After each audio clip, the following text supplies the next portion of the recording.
Hello guys, ഇന്നൊരു day in my ലൈഫാണ്, school day in my life. അപ്പോൾ കാലത്ത് തന്നെ എനിക്ക് നമ്മളെന്താ നോക്കണത്, നമ്മുടെ മുറ്റൊക്കെ ഒന്ന് നോക്കണം. അതൊക്കെ നമ്മുടെ പ്രധാന ഹോബീസാണല്ലോ. തെറ്റാണ് ഞാൻ ചെയ്തിട്ടുണ്ട്. അത് കഴിഞ്ഞ് അമ്മ അപ്പം തന്നെ എനിക്ക് പല്ലേക്കാൻ പറഞ്ഞു. പല്ലേക്കാൻ പോണ വഴിയാണ് ഈ കാണുന്നത് ഗൈസ്. നിങ്ങൾ വിചാരിക്കും എനിക്ക് ഭ്രാന്താന്നില്ലേ, ബാക്കിലത്തെ കുഴി കാണിച്ചിട്ടാണ് ഞാൻ ഈ പോകുന്നത്. ബാക്കിലത്തെ കുഴിയൊക്കെ കാണിച്ചിരുന്നു. വെള്ളം കയറി അറിയില്ലല്ലോ ഗൈസ്. ചെറിയൊരു മൂക്കടപ്പ് നീര് ഉണ്ട്, അതുകൊണ്ട് ഇടയ്ക്കിടയ്ക്ക് വലിച്ചോണ്ടിരിക്കുന്നത്. അതൊക്കെ കഴിഞ്ഞത് ഈ പേരറിയുന്നവർ കമൻറ്റ് ചെയ്യണം കേട്ടോ. എനിക്ക് പേരറിയില്ല. ഞങ്ങളുടെ വീട്ടിൽ കുറേ ഇങ്ങനത്തെ പൂക്കളുണ്ട് കേട്ടോ. ഞാൻ ഇത് പൊട്ടിച്ചു, ചെറിയൊരു പീസ് പൊട്ടിച്ചു.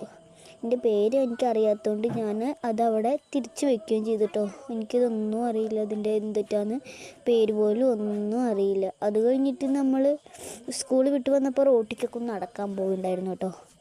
റോട്ടിക്കൊക്കെ ഒന്ന് നടക്കുന്നത് നമ്മുടെ പ്രധാന വേറൊരു ഹോബിയാണ്. രണ്ടാമത്തെ ഹോബി എന്ന് പറയുന്നത് നമ്മൾ ഇതേപോലെ പുറത്തേക്ക് ഇറങ്ങി നിൽക്കലാണ്. അതൊക്കെ കഴിഞ്ഞത് വീണ്ടും ഞാൻ അപ്പുറത്തെ ഭാഗമൊക്കെ ഒന്ന് എടുക്കും. ഇതൊക്കെയാണ് പ്രധാന ഹോബീസിൻ്റെ. അതൊക്കെ കഴിഞ്ഞ് ഞാൻ തിരിച്ച് വീട്ടിലേക്ക് നടക്കുവാണ് ഗൈസ്. അത് വീഡിയോ പിടിച്ചില്ല. അപ്പോൾ വീട്ടിൽ ചെന്നത് പാൽ ചായ ഉണ്ടായിരുന്നു, സമൂസ ഉണ്ടായിരുന്നു. അതൊക്കെ കഴിച്ചു ഗൈസ്. നല്ല സമൂസയായിരുന്നു. അതാണ് എൻ്റെ സമൂസ. 2 സമൂസ ഉണ്ടായിരുന്നു. ഒരു സമൂസ ഞാൻ എടുത്തു. അപ്പോൾ ഒരു കടി കടിച്ചു ഗൈസ്. അത് കടിച്ചു, അത് മാത്രമേ ഓർമ്മയുള്ളൂ. ഒരു പച്ചമുളകാണ് ഞാൻ കടിച്ചത്. തിരിച്ചത് അവിടെ തന്നെ വെച്ചു കേട്ടോ. കൊതിയാവുന്നു.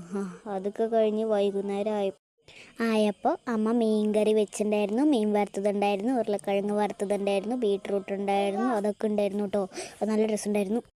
എനിക്കറിയില്ല, എൻ്റെ ചോറിന് കഴിയാൻ കുറേ നേരം എടുക്കുന്നു. അതൊക്കെ കുഴച്ച് വന്നു കേട്ടോ. പകുതി തീപ്പിളാണ് ഓർമ്മ. അപ്പോൾ തറ്റ ബി